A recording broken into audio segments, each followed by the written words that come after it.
አምባዶ አምላክ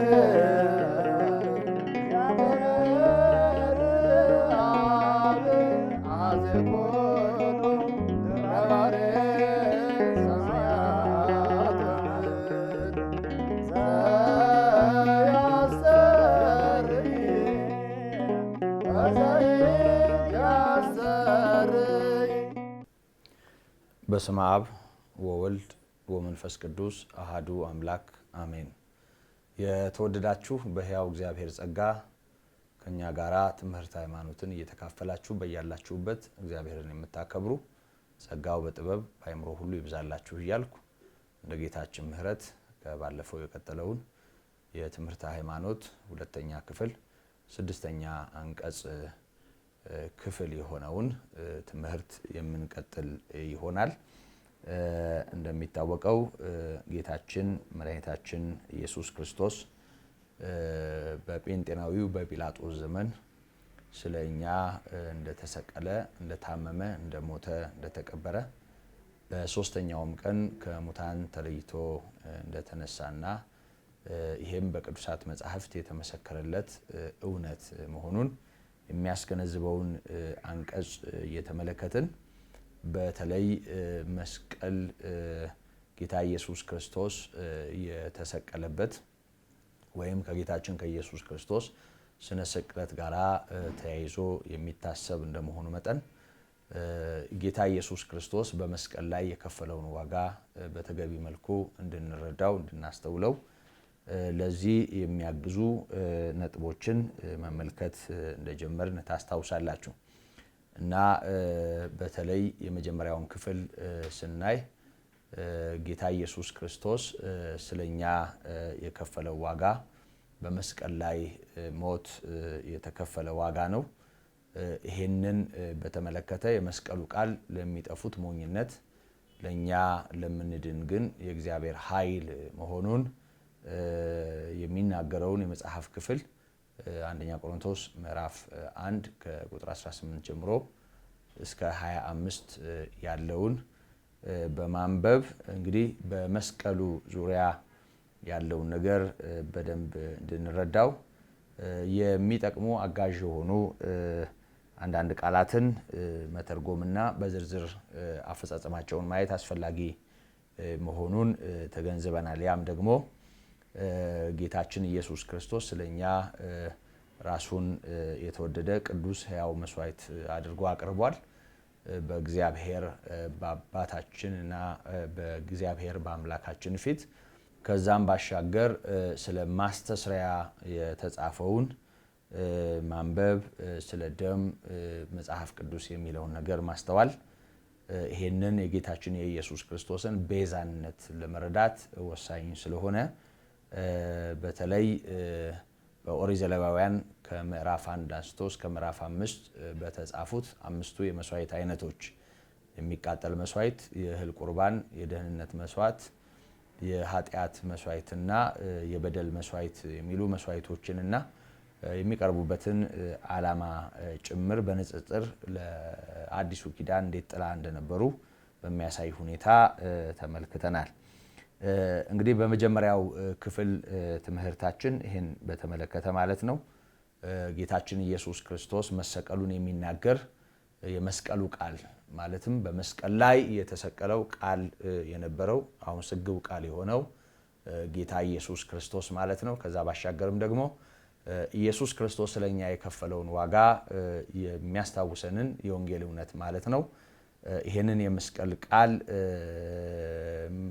ማመን ለኛ ሕይወት ሆኖልናል፣ ለሚጠፉ ግን ሞኝነት ነው ባለማመናቸው ምክንያት የሚለውን ካነሳን በኋላ በተለይ መስዋዕትን በተመለከተ መስዋዕት ምን ማለት እንደሆነ፣ የመስዋዕት አይነቶች ስንት እንደሆኑ፣ የሚፈጸሙበት ዓላማ ምን እንደነበረ፣ ይሄም ከሐዲሱ ኪዳን ጋራ በምን እንደሚያያዝ ከሐዲስ ኪዳን ጥቅሶች ጋራ ወይም የመጽሐፍ ክፍሎች ጋራ በማያያዝ ያየን ከቆየን በኋላ አዲስ ኪዳን ስለ መስዋዕት ምን እንደሚል ጭምር ከዚህ በፊት በነበረው መርሃ ግብር ተመልክተናል። እንግዲህ የኢየሱስ ክርስቶስ መስዋዕትነት ነው በአዲስ ኪዳን ተቀዳሚም ተከታይም ሳይኖረው የምናየው ምን ማለት ነው? የክርስቶስ መስዋዕት መሆን ስለ እኛ እግዚአብሔር ፊት ራሱን ማቅረብ እኛ ወደ እግዚአብሔር የቀረብንበት ተቀባይነት ያገኘንበት ስለ እኛ የእግዚአብሔር ልጅ ኢየሱስ ክርስቶስ የከፈለው ዋጋ መሆኑን አስምረንበታል። በእርግጥ በሐዲስ ኪዳን ጌታ ኢየሱስ ክርስቶስ ራሱን ስለኛ አሳልፎ ከሰጠን በኋላ ይህንን እውነት ያልተቀበሉ አይሁድ በዛው የመስዋዕት ስርዓት እስከ 70 ዓመተ ምህረት ቆይተዋል። በ70 ዓመተ ምህረት ግን በሮሙ ጀነራል ቲቶ ወይም ጥጦስ መቅደሳቸው መፈራረሱና አሮጌና ውራጅ ሆነው ማብቃቱ ወይም ደግሞ ከስፍራው መወገዱን አስታውሰናል። ስለዚህ ሰው በእግዚአብሔር ፊት ተቀባይነት የሚያገኝበት እግዚአብሔር ሰውን የሚያይበት ሰውን የሚቀበልበትና ሰውን የሚያሳርፍበት ብቸኛው ምክንያት አማናዊ መስዋዕት ሆኖ ስለኛ በእግዚአብሔር ፊት የቀረበው ጌታ ኢየሱስ ክርስቶስ እንደሆነ ተመልክተናል። ከዚህ ጋር በተያያዥነት ደግሞ በሐዲስ ኪዳን ክርስቲያን የሚሰዋው መስዋዕት አለ ወይ? የሚያቀርበው ነገር አለ ወይ? የሚለውን ከተመለከትን በኋላ በአንደኛ ጴጥሮስ ምዕራፍ 2 ቁጥር 5 ላይ እንደተጻፈው ለእግዚአብሔር ቅዱስ የሆነውን መስዋዕት ለማቅረብ እንደ ሕያዋን ድንጋዮች በመንፈስ አብረን መሰራት እንዳለብን ከተናገረው ክፍል በመውሰድ እኛም ለእግዚአብሔር የምናቀርበው መስዋዕት አለ፣ ግን የምናቀርበው በምናቀርብበት በክርስቶስ በኩል ወደ እግዚአብሔር የሚቀርብ ነው። በአዲስ ኪዳን እያንዳንዱ ሰው በእግዚአብሔር ፊት የሚያደርገው ነገር የኢየሱስ ክርስቶስን ስም ተቀዳሚ ካላደረገ ትርጉም አይኖረውም። በስሙ የኃጢአት ስርየት ይሰበካል፣ በስሙ ንስሐ ይሰበካል፣ በስሙ በእግዚአብሔር ፊት ተቀባይነት እናገኛለን።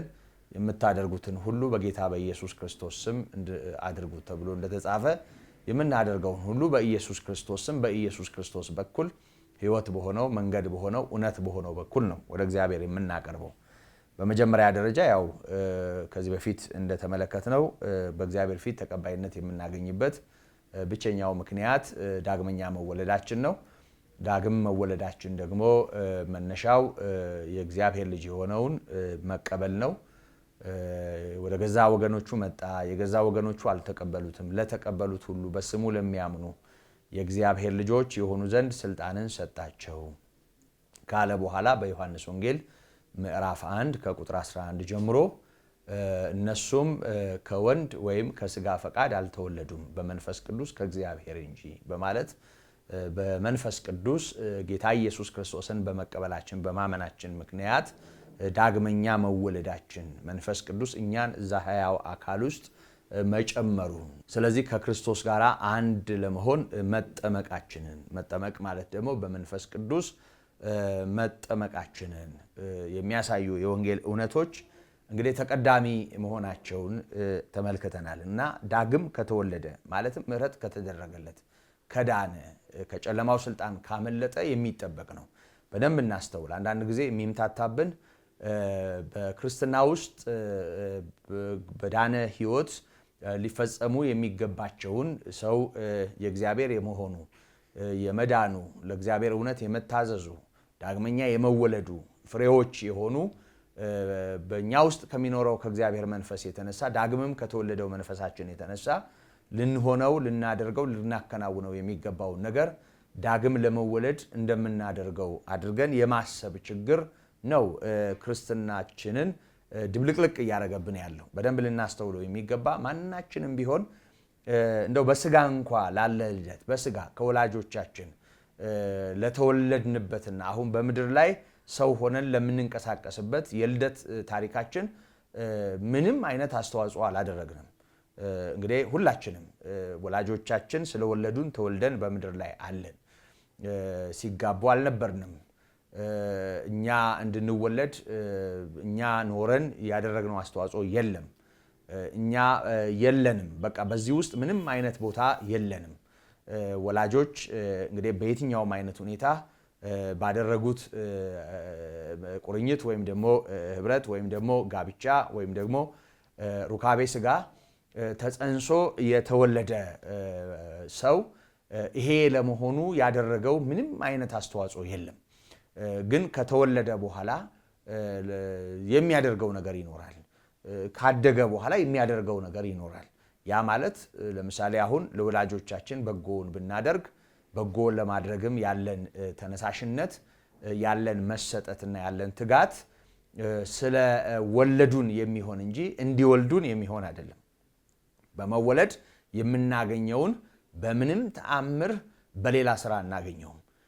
በተለያየ ምሳሌ ከዚህ በፊትም እንዳነሳ ነው። ለምሳሌ አንድ ሰው ከሌላ ሰው ጋር ረጅም ርቀት አብሮ በመጓዙ ዘሩ ተቀላቅሎ ወይም ዲኤንኤ የምንለው ነገር ተዋህዶ አንዱ ካንዱ አይወለድም አብሮ በመኖሩ ምክንያት። እንደሚታወቀው ይሄ የሚሆነው በመወለድ ብቻ ነው፣ ዘር በመካፈል ብቻ ነው። ስለዚህ በእግዚአብሔር ቃል ከማይጠፋው ዘር መወለድ የመጀመሪያው ነው። ይሄንን ለማድረግ እኛ ያደረግነው ነገር የለም። እኛ በሌለንበት የዛሬ 2000 ዓመት ገደማ ስለ ሁላችንም እግዚአብሔር አንድ ልጁን አሳልፎ ሰጥቷል። እርሱን ከሙታን ሲያስነሳው አስነስቶታል። እሱን በቀኙ ሲያስቀምጠው አስቀምጦናል። እሱን ሕያው ሲያደርገው ሕያው አድርጎ። እንግዲህ ምን ማለት ነው? ሁሉ ነገራችን ደህንነትን በተመለከተ፣ ሕይወትን በተመለከተ፣ የዘላለም ሕይወትን በተመለከተ እግዚአብሔር ስለኛ በሰዋው መስዋዕት በኩል የኛን ኃጢአት ለማስወገድ በታረደው በግ በኩል ቀራንዮ መስቀል ላይ በተቸነከረው ቤዛችን በኩል ነው ሁሉ ነገር የሆነልን። እንግዲህ ይሄ መነሻው ሆኖ ይሄ እኛ ዳግመኛ የተወለድንበት ከእግዚአብሔር ጋር የተያያዝንበት የእግዚአብሔርን ምሕረት የምናይበት እውነት ሆኖ ደግሞ ምሕረት እንዳደረገልን መጠን ይቅርታ እንዳደረገልን መጠን እንደወደደን መጠን አገልግሎት ሊኖረን ይችላል። የፍቅር ምላሽ ለእግዚአብሔር አለን ይኖረናል። ልዩ ልዩ አይነት መስዋዕትን እናቀርባለን። በመንፈስ አብረን እየተሰራን እያደግን በእንዲህ አይነት ሁኔታ እግዚአብሔር የሚከብርበትን ለእግዚአብሔር ክብር የሚሆነውን ነገር እናደርጋለን። ያንን የምናደርገው ዳግመኛ በተወለድንበት በዛው ጸጋ መሆኑም መረሳት የለበትም። ይሄንን የምናደርገው ዳግመኛ በተወለድንበት በዛው ጸጋ እንደሆነ ኃጢአተኝነትን፣ ዓለማዊ ምኞትን የሚያስወግድ የእግዚአብሔር ጸጋ ነው የተገለጠው። ያው ጸጋ እንደሆነ ለዚህም የሚያበቃን ምንም ጥርጥር የለውም። ይሄ የመጽሐፍ ቅዱስ እውነት ነው። ከዚህ ጋር በተያያዥነት እንግዲህ ለእግዚአብሔር ቅዱስ መስዋዕት ለማቅረብ እንደ ሕያዋን ድንጋዮች አብረን መሰራታችንን ግንበኞች የናቁት ግን የማዕዘን ራስ የሆነውን አለት ወይም ድንጋይ በማመናችን ይሄ መሆኑን የእግዚአብሔር ቃል በእውነት ይነግረናል።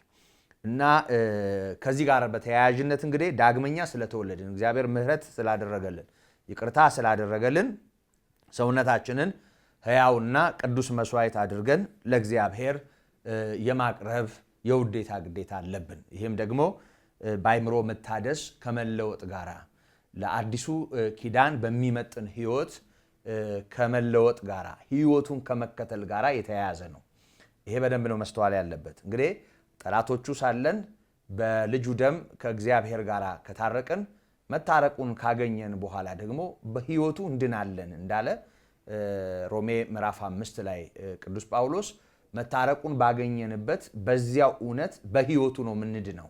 ያ ማለትም ማለት ነው የጌታችን የኢየሱስ ክርስቶስን ፍለጋ እንከተላለን፣ ሕይወቱን እንከተላለን፣ የእግዚአብሔር ልጆች እንደመሆናችን እንመላለሳለን። በእንዲህ አይነት ሁኔታ መመላለሳችን እግዚአብሔር በፍቅር ላደረገልን ነገር ምላሽ መስጠታችን ነው። ለዚህ ነው ጳውሎስ ሰውነታችሁን ሕያው ቅዱስን መስዋዕት አድርጋችሁ ለእግዚአብሔር ታቀርቡ ዘንድ በእግዚአብሔር ርኅራኄ እለምናችኋለሁ ያለን። በእግዚአብሔር ፍቅር ተለመኑ ነው። እግዚአብሔር ፍቅር ነው የሚለውጥ፣ የእግዚአብሔር ፍቅር ነው የሚያቀና።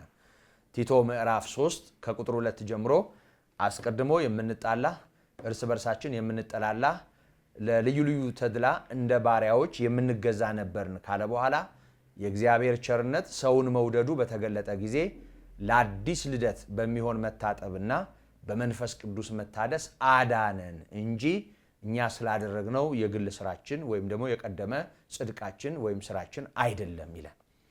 ስለዚህ የእግዚአብሔር ፍቅር ሲገለጥ በክርስቶስ የተገለጠው ነገር ሲበራልን ማለት ነው። አሁን አዲስ የሚገለጥ አዲስ የሚመጣ አዲስ እንደገና የሚከሰት ሌላ ስጦታ ማለት አይደለም። በጌታችን በኢየሱስ ክርስቶስ እግዚአብሔር ያደረገልን ነገር ፍንትው ብሎ ሲበራልን እና ይሄንን እውነት ስናስተውለው ወይም የልቦናችን አይኖች ሲበሩ ለአዲስ ልደት በሚሆን መታጠብ በመንፈስ ቅዱስ መታደስ እንድናለን። እንግዲህ የዳን ድነናል። ወደዚህ እውነት ያልመጡ ሰዎችም ደግሞ ይህን ፍቅር ሲያስተውሉ ይድናሉ። እንግዲህ ሰውነትን ሕያውና ቅዱስ መስዋዕት አድርጎ ለእግዚአብሔር ማቅረብ በዋጋ ተገዝታችኋልና ለራሳችሁ አይደላችሁም እንዳለ ቅዱስ ጳውሎስ፣ ይሄ አካል የደም ዋጋ ነው። ለዚህ ሰውነት ጌታችን ኢየሱስ ክርስቶስ ደሙን አፍሷል፣ ስጋውን ቆርሷል። እኛ የጌታ ከመሆናችን የተነሳ በዚህ አካል ላይ ስልጣን የለንም። እኛ የጌታ ነን። በዚህ አካል የእግዚአብሔር ፈቃድ ይፈጸማል። በዚህ አካል የእግዚአብሔር ቃል በእውነት ጎልቶ ይታያል ብለን ራሳችንን ለእግዚአብሔር ማቅረባችን የአዲስ ኪዳን መስዋዕት ነው። እንግዲህ እኛ ሌላ ምንም የምናደርገው ነገር የለም። ለዚሁ ፍቅር ምላሽ ሆነን እንቀርባለን።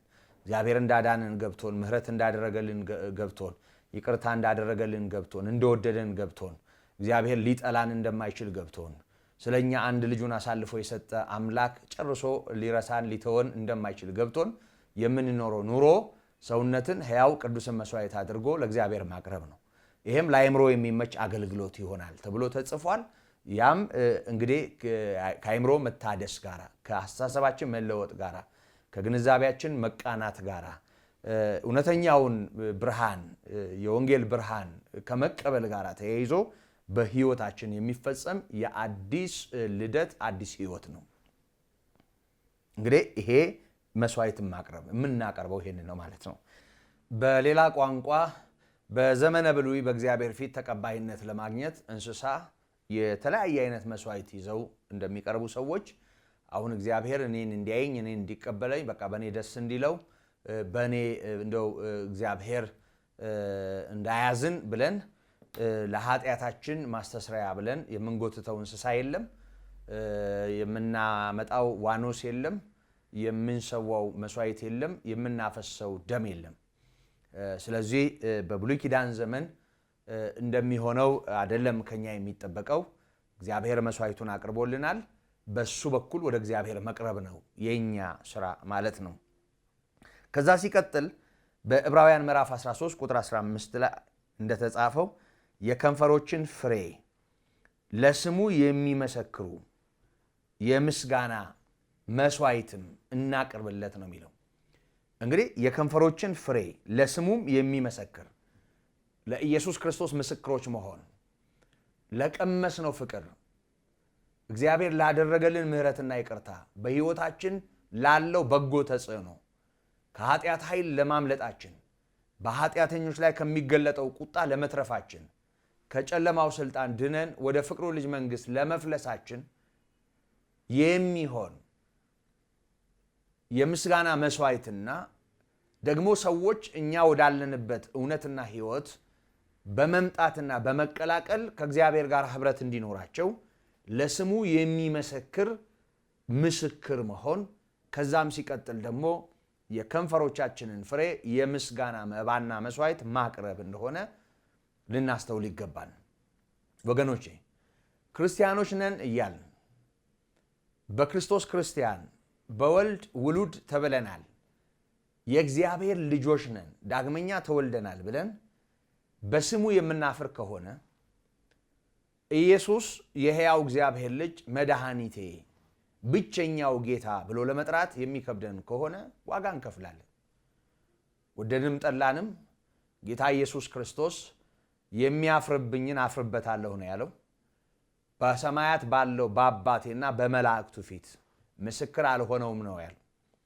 ዛሬ በሚጠፋ ዛሬ በሚደክም ዛሬ በሚሞት የፈለገ ኃይልና ጉልበት እንኳ ቢኖረው ስጋን ሊገድል በሚችል ስጋ ለባሽና ከንቱ በሆነ ምስኪን ፍጡር ፊት ለኢየሱስ ክርስቶስ ምስክር መሆን አቅቶን ነፍስንም ስጋንም መግደል ከገደለም በኋላ ወደ ገሃነም ማውረድ የሚቻለው እግዚአብሔርን ምንም ማድረግ ከዚህ በላይ በማይችለው ሰው እየቀየርን በእግዚአብሔር ፊት የምንሸማቀቅና የምንወድቅ ልንሆን አይገባም።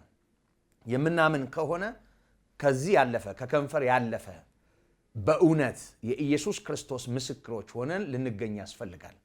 ለስሙ የሚመሰክር ማንነት ሊኖረን ያስፈልጋል። ኢየሱስ ክርስቶስ ጠበቆች አይፈልግም።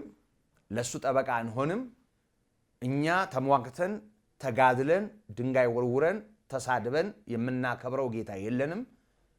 ሞትን ድል አድርጎ በአባቱ ከብሮ በአብ ቀኝ ነው ያለው። ይሄ ጌታ በሕይወታችን ሕይወት ሆኖ፣ በሕይወታችን ብርሃን ሆኖ፣ በሕይወታችን ነፃነት ሆኖ፣ በሕይወታችን ረፍት ሆኖ፣ በሕይወታችን መዳን ሆኖ ተገልጦ ከሆነ የብርሃን በርቶልን ከሆነ ይሄ የማይታፈርበት በእውነት ልንመሰክርለት የሚገባ ሕይወት ነው። በደንብ እናስተውል። ለስሙ የሚመሰክሩ የከንፈሮቻችንን ፍሬ ልናቀርብለት ይገባል። ለኢየሱስ ክርስቶስ ምስክሮች ልንሆን ይገባል። አሁን ለእግዚአብሔር የምናቀርበው መስዋዕት ይሄ ነው ወገኖቼ። ሻማ አቅልጠን አናስደስተውም። ጧፍ አብርተን ለውለታው ምላሽ ልንሰጠው አንችልም። እሱ ስለ ሁላችንም አማናዊ መስዋዕት ሆኖ መከራችንን ሁሉ ተቀብሏል። ከሰፈሩ ውጪ ወጥቶ ጎልጎታ ላይ ስለ ሁላችንም ተሰቅሏል። ለሱ ማናችንም ምንም አናደርግለትም። እንኳን በአዲስ ኪዳን አሁን ባለንበት ኪዳን ሆነን ይቅርና በዘመነ ብሉይ እንኳ ዳዊት እንኳ ያለውን ማስታወስ ተገቢ ነው። ዳዊት በመዝሙር 50 በቅንፍ 51 ላይ ስለ ኃጢአቱ ንስሐ በገባበት ባለበት ባለቀሰበት ክፍል መስዋዕትን ብትወድ ኖሮ በሰጠውህ ነበር ነው ያለው። መባውና የሚቃጠለው መስዋዕት አንተን ደስ አያሰኝህም። የእግዚአብሔር መስዋዕት የተሰበረ ልብና የተዋረደ መንፈስ ነው።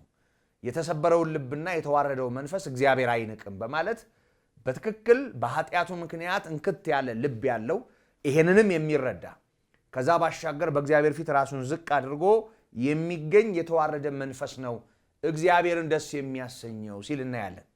ዳዊት እንኳ የእንስሳ መስዋዕት በሚቀርብበት፣ ዋኖስና ኮርማ በሚቀርብበት፣ ፍየል በሚቀርብበት፣ የእህል ቁርባን በሚቀርብበት በዚያ ኪዳን ውስጥ እንኳ ሆኖ እነዚህ ነገሮች በእግዚአብሔር ፊት እግዚአብሔርን ደስ የሚያሰኙ እንዳይደሉ ብትወድ ኖሮ በሰጠውህ ነበር። ምን ማለት ነው? ነበረኝ። በግ ማቅረብ፣ ዋኖስ ማቅረብ፣ ፍየል ማቅረብ ለንጉሱ ለዳዊት ይቅርና ተራና ተርታ ለሆነው ለማንም ሰው ከባድ አይደለም። በቃ ይሄን ብትወድ ኖሮ አንተን ደስ የሚያሰኝህ ይሄ ቢሆን ኖሮ፣ አንተ በበግ ምትታለል ቢሆን ኖሮ፣ በእንስሳ መስዋዕት አንተ ምትሸነገል ቢሆን ኖሮ፣ ወይም አንተ በዚህ ደስ የሚልህ ቢሆን ኖሮ አቀርብልህ ነበር ሲል እናያለን። በጭራሽ ሰዎች ዓላማውን ተረድተው ጥላ በሆነው አገልግሎት ውስጥ እግዚአብሔርን ፈርተው በተሰበረ ልብ በተዋረደ መንፈስ የሚያደርጉትን እንዲያደርጉ ያ ስርዓት ቆሟል እንጂ በብሉይ ኪዳን ያላዳነው ሕግና ስርዓት እንኳ የሚቀርበውን ወይም ደግሞ ሰው ወደ እግዚአብሔር መቅረቢያ ብሎ የሚያመጣውን ነገር ያለ ልቡ ቢያቀርበው ተቀባይነት የማያገኝበትም ኪዳን እንደነበረ ጭምር ብዙዎች ተረድተዋል። እንኳን አዲስ ኪዳን ላይ በአዲስ ኪዳንማ ደካማና የማይጠቅመው ስለ ልዩ ልዩ መታጠብ የነበረው ያ የብሉይ ኪዳን የመስዋዕት አቅርቦት አክትሞለታል። አሁን ሕያውና አንዴ ቀርቦ ለሁል ጊዜ የሚሆን መስዋዕት ሆኖ ጌታ ኢየሱስ ስለ እኛ ቀርቧል። ስለዚህ የኔና የናንተ ምላሽ እግዚአብሔር በምን አይነት ምሕረት በምን አይነት ፍቅር እንዴት ባለ ይቅርታ እንደተቀበለን ገብቶን ለስሙ የሚመሰክር የከንፈር ፍሬ ማቅረብ። ለስሙ ምስክር እንሆናለን። ስሙ ኃያል እንደሆነ፣ ስሙ መድኃኒት እንደሆነ፣ ስሙ የኃጢአት ስርየት የምንቀበልበት እንደሆነ፣ በስሙ ንስሐ እንደሚገባ ሰዎች በጌታችን በኢየሱስ ክርስቶስ ስም ከጨለማው ስልጣን አምልጠው ወደ ፍቅሩ ልጅ መንግሥት እንደሚፈልሱ የሚያረጋግጡ ምስክርነቶችን እንሰጣለን። ለእኛ ከሆነልን የተነሳ ሲጀመር ምስክርነት ሁለት ነገሮችን መሰረት ያደርጋል። ወይ አይቻለሁ ነው ወይ ሰምቻለሁ ነው። ምስክር ማለት ሰው ላየው ሰው ለሰማው ነገር የሚሰጠው ምላሽ ነው። እውነተኛ የሆነ ሰው ያየውን የሰማውን በመናገር የሚያደርገው ምስክርነት ነው። ምስክርነት የሚባለው ወይ አይቻለሁ ወይ ሰምቻለሁ። የዳነ መዳኑን አረጋግጦ ምህረት የተቀበለ ምህረት እንደተደረገለት አስተውሎ እግዚአብሔር በኢየሱስ ክርስቶስ ያደረገለትን የሰማ አሜን ያለ በዚህ የመስቀል ቃል የተማረከ ይህንን አስተውሎ የሚሰጠው ምስክርነት ነው ምስክርነት የሚባለው። ስለዚህ ወገኖቼ እግዚአብሔር ምህረት ያደረገላችሁ ሰዎች በአዲስ ኪዳን ለእግዚአብሔር የሚቀርበው መስዋዕት ልንገራችሁ፣ ለስሙ ምስክር መሆን እና የምስጋና መስዋዕት የከንፈሮቻችንን ፍሬ እናቀርብለታለን።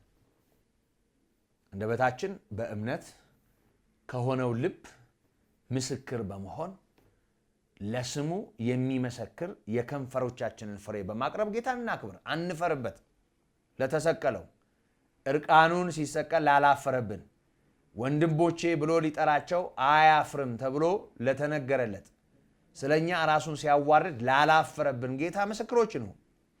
እንኳን እሱ ነውር የሌለበት፣ እንኳን እሱ ነቅ የሌለበት፣ እንኳን እሱ ችግር የሌለበት፣ እንኳን እሱ ከሰማያት የወረደ ራሱን ያዋረደ የእግዚአብሔር ልጅ ከሁሉ በላይ የሆነ ጌታ እንኳን እሱ ሊታፈርበት ወገኖቼ፣ እሱ እንኳ ብዙ የሚያሳፍር ነገር ባለን በእኛ አላፈረም። ብዙ ችግር ያለብንን እኛን በደሙ አንጽቶ እነሆኝ እግዚአብሔር የሰጠኝ ልጆች ሲል ወንድሞቼ ብሎ ሊጠራን አያፍርም ተብሎ እንደተጻፈ ዕብራውያን 2 ላይ ወንድሞች ብሎ ሊጠራን አላፈረብንም። እሱ በስጋ ተዛምዶናል። ከልዑል ዙፋን የወረደ እሱ ከኛ ጋር አብሮ ኖሯል። ከኃጢአተኞች ጋር ከቀራጮች ጋር እንጀራ ቆርሷል።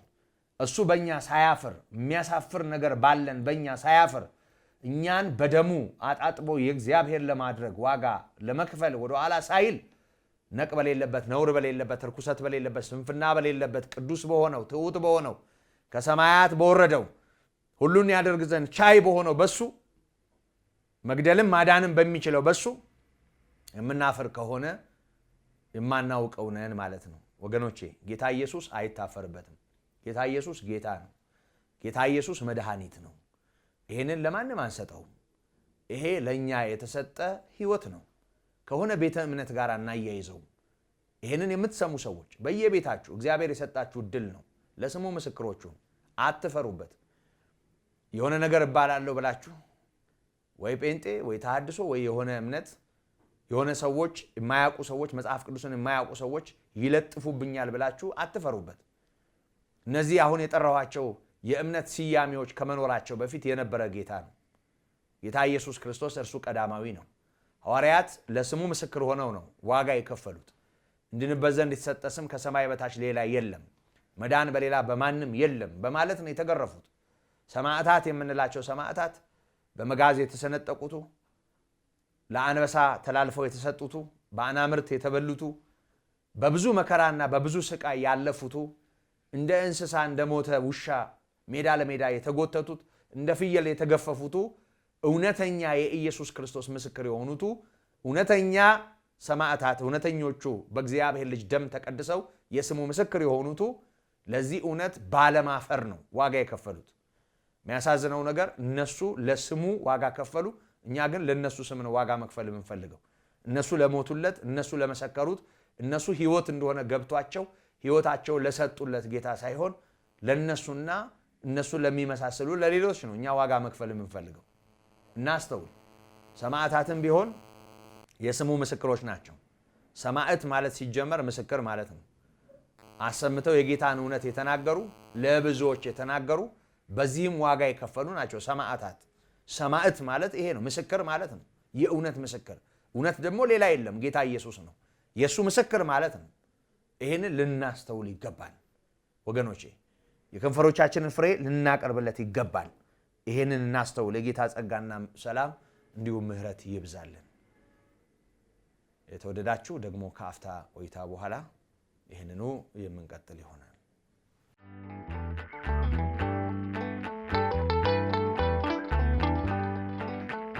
ቃለ ዓዋዲ የአዋጅ ቃል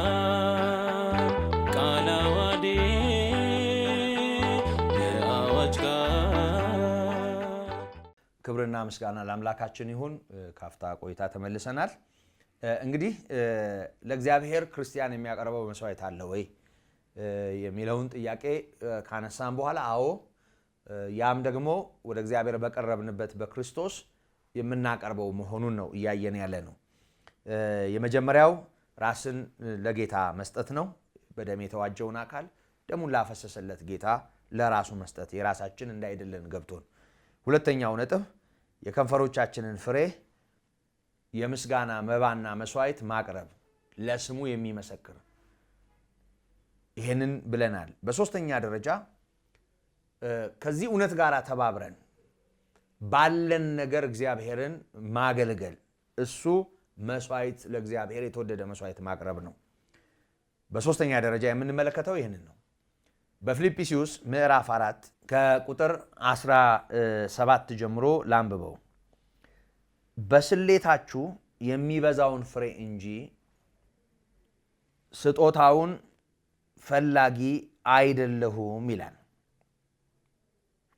ማለትም እነሱ ለሱ በሚያደርጉት አስተዋጽኦ ወይም አገልግሎቱን ለመደገፍ ሰብስበው በላኩለት ስጦታ የሚበዛውን ፍሬ አገልጋይ እንደመሆኑ መጠን ለአገልግሎቱ የሚጠቅም ድጋፍ ነው የሚያደርጉለትና በዛ ምክንያት ለእግዚአብሔር መንግሥት የሚፈራውን የሚሆነውን ነገር የሚፈልግ ነኝ፣ በስጦታው የሚገኘውን ፍሬ እንጂ ሌላ ስሌት ሌላ ሂሳብ የምሰራ አይደለሁም ነው እያለ ያለው።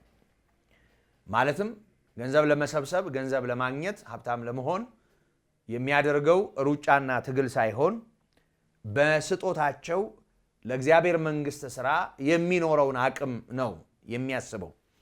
ይህንን ካለ በኋላ ነገር ግን ሁሉ አለኝ ይበዛልኝማል፣ የመዓዛ ሽታና የተወደደ መስዋዕት የሚሆነውን ለእግዚአብሔርም ደስ የሚያሰኘውን ስጦታችሁን ከአፍሮዲጡ ተቀብዬ ተሞልቻለሁ ይላል። አፍሮዲጡ በሚባል ደቀ መዝሙር በኩል የሰበሰቡትን ስጦታ ልከውለታል። ስጦታውን ፈላጊ አይደለሁም፣ በእርግጥ በሱ በኩል የላካችሁልኝ እሱን በመቀበል ተሞልቻለሁ፣ ማለትም ለጉድለቴ የሚሆን እገዛ አድርጋችሁልኛል። ያ በመሆኑ ደግሞ በእግዚአብሔርን ፊት የተወደደ መዓዛ ያለው ስጦታ ነው። ከዛ ሲቀጥል ደግሞ ለስራው የሚሆን እገዛ ነው። በዚህ ምክንያት ፍሬ አገኛለሁ፣ ምክንያቱም አቅም ስለሚኖረኝ እገዛ ስላደረጋችሁልኝ ባለኝ ነገር እግዚአብሔርን አከብራለሁ ነው እያለ ያለው። ስለዚህ በደንብ መስተዋል ያለበት ከቤተ ክርስቲያን ጋር ባለን ህብረት፣ መንፈሳዊ ዓለም ውስጥ ባለን መስተጋብር፣ በምናደርገው ነገር አገልግሎቱን ከማሻገር በዛ ምክንያት የሚገኘውን የወንጌል ፍሬ የአገልግሎት ፍሬ በማሰብ የምናደርገው ሊሆን ይገባል። ይሄ መሆን ከቻለ ሐዋርያው ለፊልጵስዩስ ሰዎች እንዳለው የመዓዛ ሽታና የተወደደ መስዋዕት የሚሆን ለእግዚአብሔር ደስ የሚያሰኝ ስጦታ ይሆንልናል ማለት ነው። እንግዲህ የመዓዛ ሽታ በጣም ጥሩ የሆነ ጠረን ያለው ጥሩ የሆነ መዓዛ ያለው ሽታ ሆኖ ለእግዚአብሔር የሚቀርብ ስጦታ ይሆናል ማለት ነው። ስለዚህ ወገኖቼ ለኃጢአት ማስተስሪያ እንዳታስቡት። አንዳንድ ጊዜ ሰዎች ለአገልጋዮች ወሸቅ በሚያደርጉት ገንዘብ ኃጢአታቸው የሚሰረይ ይመስላቸዋል። ሂሳብ ማወራረጃም ይመስላቸዋል። አንዳንድ ጊዜ አንዳንድ ደካማ የሆኑ አገልጋዮችም ከሰዎች ልዩ ልዩ አስተዋጽኦዎችን ከተቀበሉ በኋላ ይህ ለሰይጣን ድል መንሻ፣ ለመንግሥተ ሰማያት መውረሻ፣ ለኃጢአት ማስተስሪያ ይሁናችሁ ይሁነን ይላሉ። በጣም ነውር ነው፣ በእውነት ነውር ነው። ለኃጢአት ማስተስሪያ የሚሆን የሰው ስጦታ የለም። መንግሥተ ሰማያትን ለማግኛ የሚሆን የሰው ስጦታ የለም። ሰይጣንን ድል መንሻ የሚሆን የሰው ስጦታ የለም። በተዘዋዋሪ ቤተ ክርስቲያን አቅም ሲኖራት፣ ቤተ ክርስቲያን ለአገልግሎት የሚሆን የገንዘብ ችግር ሳይኖርባት ሲቀር አገልግሎቱ ይሳካል፣ ይሳለጣል፣ ሙሉ ይሆናል። ከዚህ የተነሳ የእግዚአብሔር መንግስት ሊሰፋ እግዚአብሔርም በዚህ ደስ ሊለው ላዳነን የኃጢአት ስርየት ለሰጠን መንግስተ ሰማያትን ላወረሰን በደሙ በልጁ በኩል ይሄንን ላደረገልን ጌታ ደስታ ሊሆን ይችላል፣ የፍቅር ምላሽ ሊሆን ይችላል። ከዛ ባሻገር ግን የሰው ሕይወቱ በገንዘቡ ብዛት አይደለም እንዳለ ጌታ ኢየሱስ። የሰው ሕይወት ገንዘብ አይደለም፣ በገንዘብም ብዛት አይደለም። ማንም ሰው ለቤተ ክርስቲያን በሚያደርገው ነገር ኃጢአቱ አይሰረይም። ዛሬ የጎተተ በሚመጣው እንስሳ የሚሰረይ ኃጢአት የለም። የሰዎች ስጦታ ለኃጢአት ስርየት የሚሆን ለመንግሥተ ሰማያት መውረሻ የሚሆን ለሰይጣን ድል መንሻ የሚሆን አይደለም። አንድ ጊዜ ቃላቱ ስለተገጣጠሙልን እንደው አንዴ ስለለመድ ነው እንግዲህ የት እንደተጀመረ አይታወቅም። አንዳንድ ጊዜ አንድ ሞኝ የተከለውን 9 ብልጥ አይነቅለውም ይባላል። ምክንያቱም ሞኝ በሞኝነቱ ይተክላል፣ ብልጥ ደግሞ አስተውሎ እንዳይነቅለው የአባቶቼ ነው እያለ ዝም ብሎ ያስቀጥለዋል። በጣም ብዙ ሰዎች እንደ ቀላል ነገር በበሉ በጠጡበት የመንግሥተ ሰማያት መውረሻ የኃጢአት መደምሰሻ የሰይጣን ድል መንሻ ይሁናችሁ የሚል እንደው ግጥም የሚመስል ዜማ የቀረው መወድስ ያቀርባሉ። ይሄ በጣም በጣም ስተትና የክርስቶስን ደም ከንቱ የሚያደርግ ከንቱ የሆነ ትምህርት ነው። ይህንን ማስተዋል ያስፈልጋል ወገኖቼ። ስለዚህ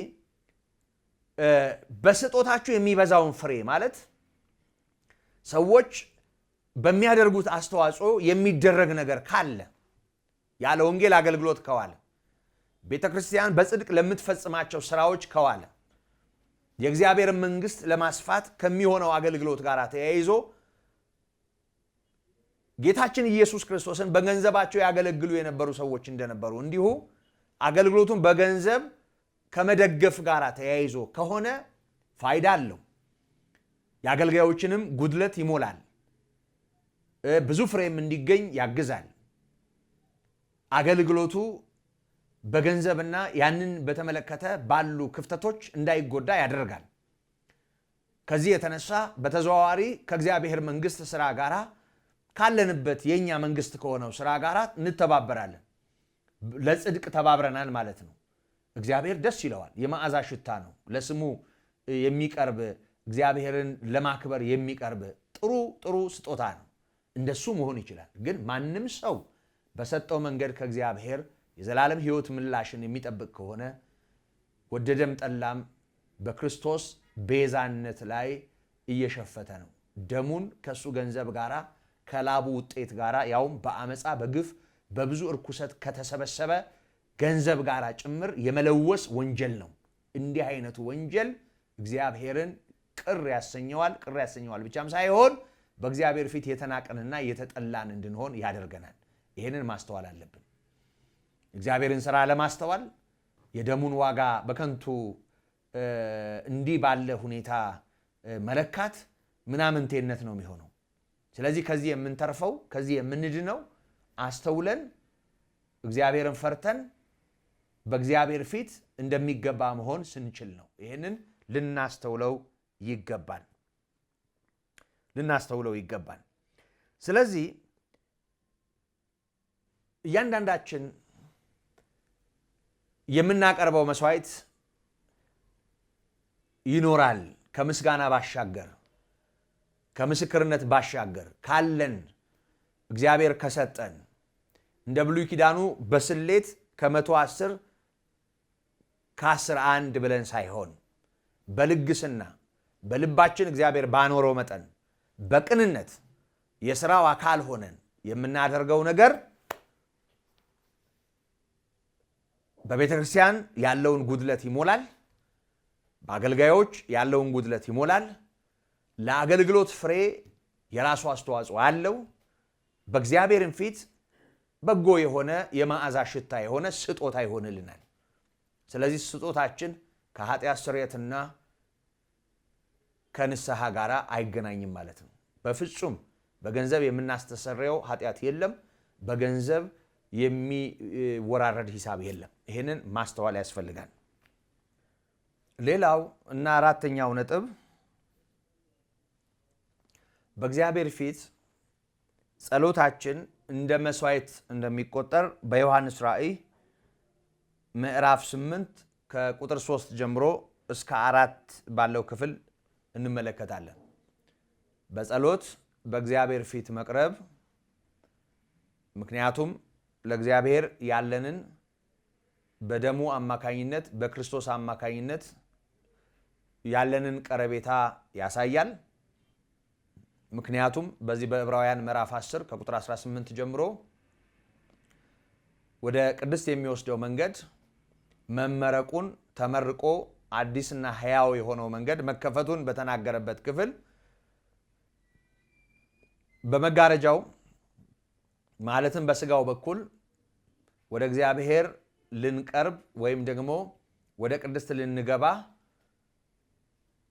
መቻላችንን ይናገርና እላይ ሊቀ ካህናት ኢየሱስ ክርስቶስ ስለኛ መኖሩን ጠቆም ያደርጋል። ይሄን ካለ በኋላ እንግዲህ ወደ እግዚአብሔር ልንቀርብ እንዲህ አይነት ድፍረት ካለን ከክፉ ሕሊና ለመንጻት ልባችንን ተረጭተን በቅን ልብ እንቅረብ በማለት እግዚአብሔር ባቀረበልን በኩል መቅረብ፣ በእግዚአብሔር ፊት መሆን እግዚአብሔርን ደስ የሚያሰኘው መሆኑን ይነግረናል።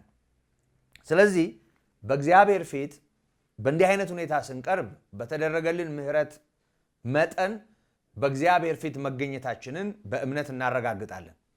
በምንጸልይበት ጊዜ ስለምንሰግድ ወይም በፊቱ ስለምንበረከክ፣ በምንጸልይበት ጊዜ ልባችንን በእግዚአብሔር ፊት ስለምናፈስ፣ በምንጸልይበት ጊዜ የከንፈሮቻችንን ፍሬ የምስጋና መስዋዕት በፊቱ ስለምናቀርብ፣ ደግሞም እግዚአብሔር ደስ በሚሰኝበት ጉዳይ ስለምንቃትት፣ ስለ ሌሎችም ጭምር ስለምንጸልይ በዚህ እግዚአብሔር ደስ ይሰኛል።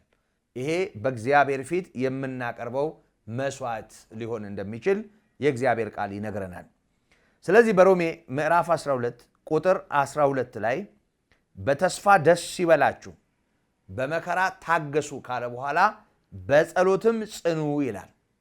በጸሎት መጽናት በእግዚአብሔር ፊት እግዚአብሔር ደስ የሚሰኝበት መስዋዕት እንደሆነ፣ እግዚአብሔርን የምናመሰግንበት ከእግዚአብሔር የምንሻውን የምንለምንበት መስዋዕት እንደሆነ ልናስተውል ያስፈልጋል። በመሰረቱ አሁንም ይህንን ሁሉ ነገር እንደ ማዕቀፍ የሚይዝልን የኢየሱስ ክርስቶስ ስም ነው። በእርሱ በኩል ነው ወደ እግዚአብሔር የምንቀርበውና ከዚሁ ጋር በተያያዥነት ጸሎትን በተመለከተ በፊልጵስዩስ ምዕራፍ 4 ቁጥር 6 ላይ የተጻፈውንም እናነባለን። እንደዚህ ይላል፣ ጌታ ቅርብ ነው፣ በነገር ሁሉ በጸሎትና በምልጃ ከምስጋና ጋር በእግዚአብሔር ዘንድ ልመናችሁን አስታውቁ እንጂ በአንዳች አትጨነቁ። ጌታ ቅርብ ነው ካለ በኋላ በነገር ሁሉ በጸሎትና በምልጃ ከምስጋና ጋር በእግዚአብሔር ፊት ልመናችሁን አስታውቁ። በእግዚአብሔር ፊት ልመናን ማስታወቅ ጌታ ቅርብ እንደሆነ አምኖ በእግዚአብሔር ፊት መሆን በመመሪያ መልኩ የቀረበልንና ዕለት ዕለት በእግዚአብሔር ፊት ሁልጊዜም በእግዚአብሔር ፊት አዘውትረን በእግዚአብሔር ፊት እንደ መስዋዕት ራሳችንን የምናቀርብበት እውነት መሆኑን ልናስተውል ያስፈልጋል።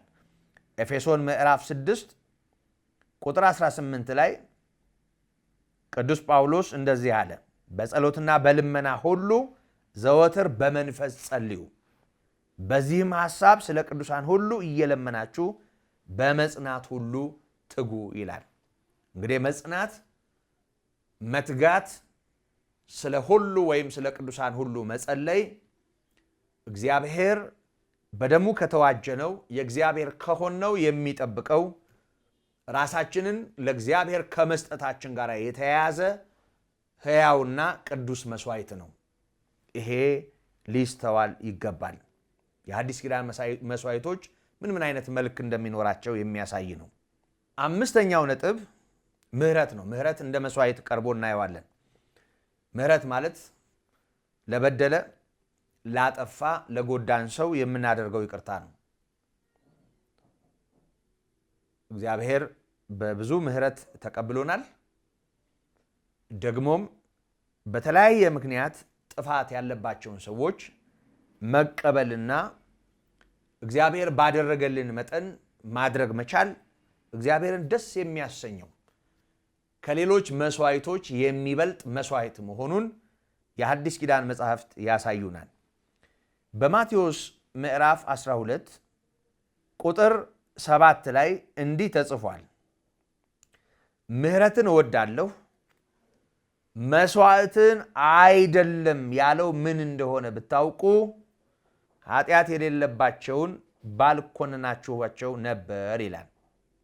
ምሕረትን እወዳለሁ መስዋዕትንም አይደለም ያለው ምን እንደሆነ ብታውቁ። እግዚአብሔር የምህረት አምላክ ነው። በሚምሩ ሰዎች ደስ የሚሰኝ አምላክ ነው። ለሚምሩ ምህረት ይደረጋል፣ ለማይምሩ ግን ምህረት የሌለው ፍርድ ይሆናል እንዳለ ቅዱስ ጳውሎስ።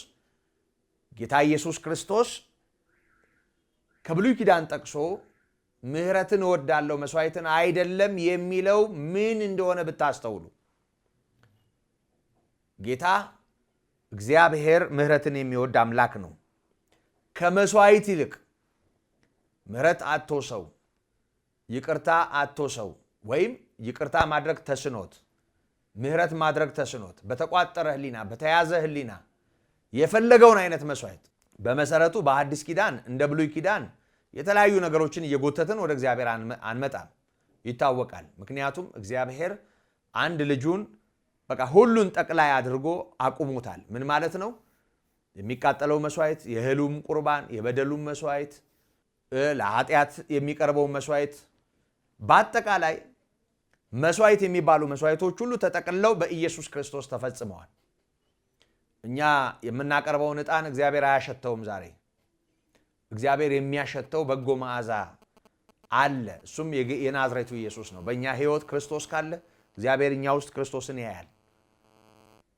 ያን ጊዜ ከዱቄት ከዘይትና ከዕጣን ጋር ተቀላቅሎ በእግዚአብሔር ፊት በጎ መዓዛ እንዲሆን ጣፋጭ ሽታ እንዲሆን እንደሚቃጠለው መስዋዕት በእንዲህ አይነት ሁኔታ የምናጭሰው የለም። ስለ ሁላችንም መከራን የተቀበለ ዛሬ በእኛ ሕይወት ያለ በእኛም ከመኖሩ የተነሳ እግዚአብሔር እኛን የሚቀበልበት አማናዊ የሆነ እውነተኛ የሆነ የማይለወጥ ሽታ ያለው በጎ መዓዛ ያለው መስዋዕት ሆኖልናል ጌታ ኢየሱስ ክርስቶስ። እንደ ብሉይ ኪዳን ዘመን የምንጎትተው የምናቀርበው ብዙ ነገር የለም። አሁን በሐዲስ ኪዳን ከኛ የሚጠበቁትን መጽሐፍ ቅዱስ የሚነግረንን በሐዲስ ኪዳን ያሉ ከመስዋዕቶች ጋር የተያያዙ ጉዳዮችን ነው ያነሳሁት። ስለዚህ በዚህ ክፍል ተጽፎ እንደምናየው እግዚአብሔር ምሕረትን የሚወድ ይቅርታን የሚወድ አምላክ ነው። ሰዎች በተቋጠረ ሕሊና ምንም ነገር እንዲያደርጉለት አይፈልግም። እግዚአብሔር ከመስዋዕት ይልቅ ምሕረትን መውደዱን ቅዱሱ የእግዚአብሔር ቃል ያስገነዝበናል። በዕብራውያን ምዕራፍ 13 ቁጥር 16 ላይ ይሄንኑ የሚያትም ወይም ደግሞ የሚያረጋግጥ መመሪያ እናገኛለን። እንደዚህ ይላል፣ መልካም ማድረግን ለሌሎች ማካፈልን አትርሱ፣ እንዲህ ያለው መስዋዕት እግዚአብሔርን ደስ ያሰኘዋልና። እንግዲህ ዘወትር ለእግዚአብሔር የምስጋናን መስዋዕት ማለትም ለስሙ የሚመሰክሩ የከንፈሮችን ፍሬ በእርሱ እናቅርብለት ካለ በኋላ ከዚሁ ጋር አያይዞ ነገር ግን መልካም ማድረግን ለሌሎች ማካፈልን አትርሱ፣ እንዲህ ያለው መስዋዕት እግዚአብሔርን ደስ ያሰኘዋል። እንግዲህ መልካም ማድረግ፣ ለሌሎች ማካፈል፣ ይሄንንም ማድረግ እግዚአብሔርን ደስ የሚያሰኝ መስዋዕት መሆኑን ይነግረናል። ስለዚህ በሐዲስ ኪዳን ለእግዚአብሔር የምናቀርባቸው ወይም ደግሞ ለሰዎች አድርገን በእግዚአብሔር ፊት ተቀባይነት የሚኖረው ወይም ደግሞ ለአገልግሎት ለቤተ ክርስቲያን አድርገነው ከእግዚአብሔር ጋር የሚያያዝ በእግዚአብሔር ፊት ተቀባይነት የሚኖረው ስጦታ እንዳለ እናውቃለን። አሁን እንደ ምሳሌ ያነሳኋቸው 5 ወይም 6 ነጥቦች ምሕረት ራሱን የቻለ ጉዳይ ነው። በጎ ልግስና ራሱን የቻለ ጉዳይ ነው። ጸሎት ራሱን የቻለ ጉዳይ ነው። ለአገልግሎት የሚሆን ስጦታ ራሱን የቻለ ጉዳይ ነው። ለስሙ ምስክር መሆን፣ የከንፈር ፍሬ በማቅረብ ማመስገን ራሱን የቻለ መስዋዕት ነው። ሰውነትን ለእግዚአብሔር ከማቅረብ ጋራ የተያያዘ ነው። እነዚህን 5 ወይም 6 ነጥቦች ስንመለከት እነዚህ ሁሉ ከኃጢአት ያነጻንን አምላክ ደስ የሚያሰኙ መልካም መስዋዕቶች ናቸው። ነገር ግን ከኃጢአት መንጫ አይደሉም፣ ከበደል መንጫ አይደሉም፣ ይቅርታ ማግኛ አይደሉም። ይቅርታ ስላገኘን፣ ምህረት ስላገኘን፣ እግዚአብሔር ስለተቀበለን፣ እግዚአብሔር ስለራራልን፣ በደላችንን ይቅር ስላለን፣ አንድ ልጁን ሰጥቶ ስላተረፈን፣ እግዚአብሔር ከጨለማው ስልጣን ስላዳነን፣ አስደናቂ ምህረት፣ የሚገርም በጎነት በኢየሱስ ክርስቶስ ስላደረገልን የሚኖረን ምላሽ እንጂ እግዚአብሔር ይቅርታ እንዲያደርግልን፣ ምህረት እንዲያደርግልን፣ እንዲራራልን የምንከፍለው ዋጋ አይደለም። ስለዚህ በአዲስ ኪዳን ጌታ ኢየሱስ ክርስቶስ ለሁላችንም የከፈለው ዋጋ፣ በመስቀል ላይ የተከፈለው ዋጋ እኛ በእግዚአብሔር ፊት ተቀባይነት ያገኘንበት፣ እግዚአብሔር እኛን ይቅር ያለበት የመዳን ቃል ነው፣ የመስቀል ቃል ነው። ይሄንን ነው የእግዚአብሔር ቃል በግልጽ የሚያሳየን። እንግዲህ ሀ ብለን የያዝነውን ክፍል ለማጠናቀቅ 2 ነጥቦች ከዚሁ ጋር ይቀሩናል። ማስተስሪያ የሚለውንና ከደም ጋር የተያያዘውን የምንመለከት ይሆናል። የጌታ ጸጋና ሰላም እንዲሁም ምህረት ይብዛላችሁ። ጌታ ቢፈቅድ ብንኖር ከዚህ የሚቀጥለውን በሚቀጥለው መርሃ ግብር የምንካፈል ይሆናል። ወስብሐት ለእግዚአብሔር።